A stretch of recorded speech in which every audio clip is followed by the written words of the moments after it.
Haga jing lekai Serie A peringkat Torino Persia ke Juventus. Haba pai syang lekai jing lekai baro artli ki kenhun kia khai klemla bat pen jar hadu bukod ka kela step bat kumjuro hadu bukod ka kela min.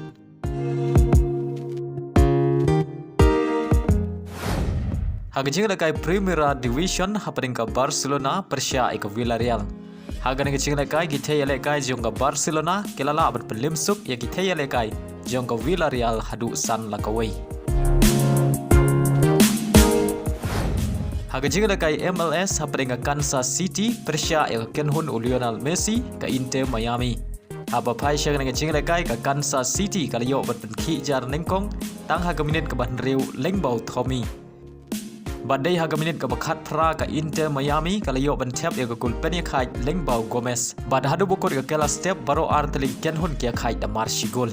Haga kela min kata haga minit ke basan peway ke Inter Miami kalayo ban tap ya ke kulpen tam lengbau orang elekai bekensai ujongka Lionel Messi. Henry tang hadin nyau minit kata haga minit ke basan pew pra utomi layo biang ban tap ya ke gol ke ba ar ke jong u bad ke kulpen ya khai naga benta ke Kansas City. Bad haga minit ke banyau peway saway pad orang elekai bekensai jong ke Inter Miami Luis Suarez uliyo ban tap ya ke kulpen tam naga benta ke Inter Miami. Badai lemang ini gilai gol ke Inter Miami kalau kur biang ya ke 6 job haga dengan cing lekai dan laila ar bad keu biang sya ke kerdan ke meningkong haga min ya 10 point jong ke East Conference.